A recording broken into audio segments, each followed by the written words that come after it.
Thank you very much. Pleasure to be here again. Just cautionary statements. This is obviously available on the ASX as well. So for those who don't know tin or haven't seen some of the earlier presentations, tin has been on a bit of a stellar run the last couple of years.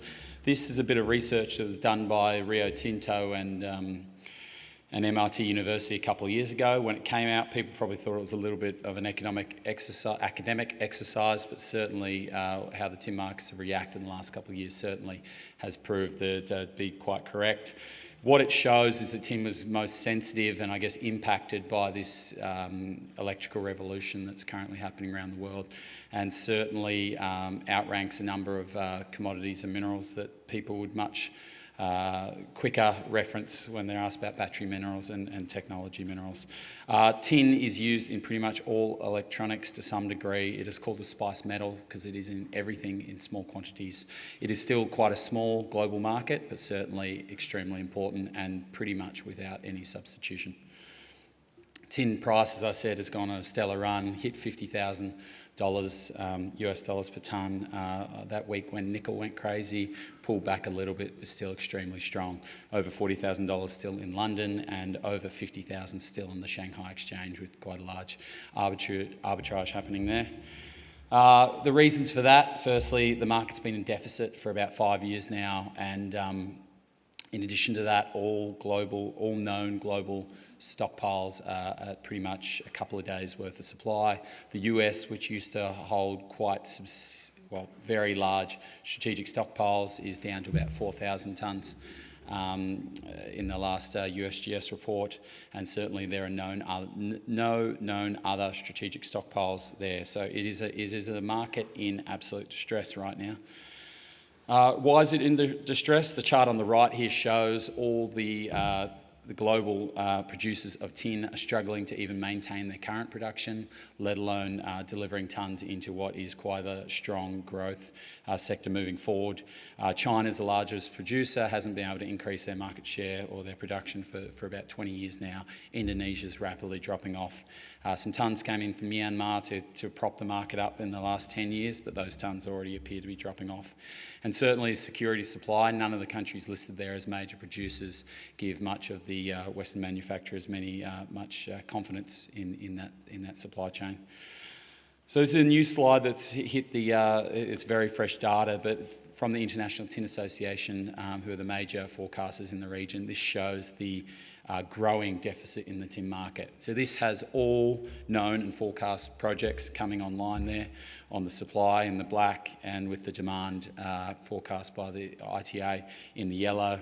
The red charts show us growing from about a 30,000 tonne deficit to about 70 or 80,000 tonnes at the end of the decade, and that is in a market that's only 360,000 tonnes deep. So significant deficit coming on, and as I said, even the supply chain line there has pretty much all known tin projects and developers coming online in the next 10 years, and there's still a major deficit.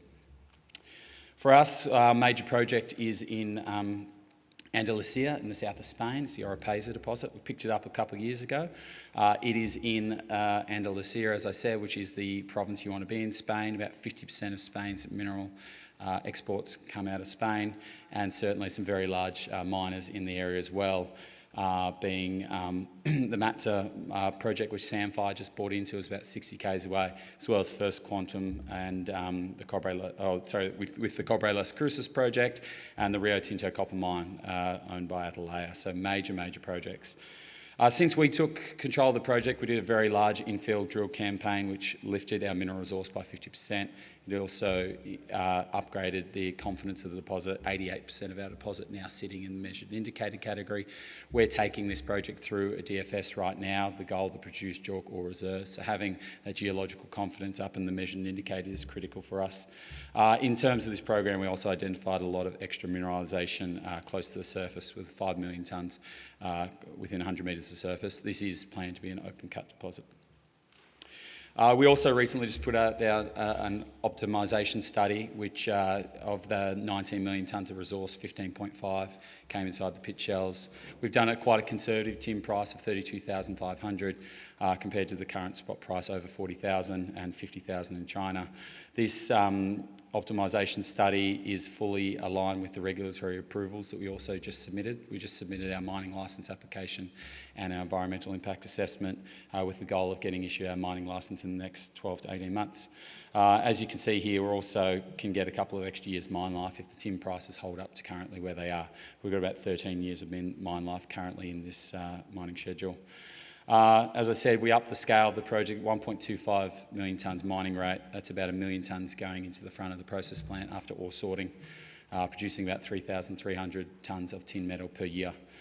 And an 8 times strip ratio, but yeah, very handy looking economics for a tin mine there. And we said we put out some MPVs for the project using our conservative base case price for the project. We're at 292 million MPV, but obviously as you move towards the spot price in both London and Shanghai, those numbers become extremely interesting to us as a company. $86 million CapEx as well, very low CapEx for a project of this size and scale, so very exciting for us. This is just the same slide. The other thing that's really pushed us along is we got effectively what Australians would understand as a state significant project in Andalusia. Only 7 projects got accepted into their project accelerator unit, and we were one of them. The other companies being Sandfire Resources Matsa project, which is over a $2 billion project, and the Atalaya Rio Tinto copper mine, which is a $1 billion market cap as well. So us as a 130, $140 million Australian dollar company getting into this group is extremely good.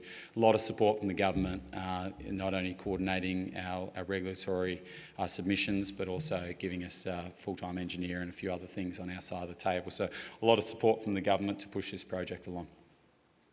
As I said, we are taking this project through to a DFS. In this current tin market, we want to move this thing into construction and production as quick as possible. So skipping the traditional PFS, but certainly we know the scope's right, and certainly take this project through a DFS is the right approach. So we've got a lot of on-ground lab work and engineering studies happening right now to support going through that DFS for the project. When we did do our geotech holes, we did 10 geotech holes around as part of those programs. We did hit some pretty interesting tin mineralisation, also some interesting zinc intercepts outside our resource. It certainly shows there's some pretty high prospectivity to increase this resource as well. Although, it won't be the basis of our definitive feasibility study, but certainly some opportunities to extend that mine life as we move along. So from now on, we've got this is schedule moving to goal to get our DFS and our approvals both done the first half of next year. Moving through, obviously in parallel to that, the project financing. We'll then take this into construction for about 18 months, and the goal is to have this thing into operation during 2025.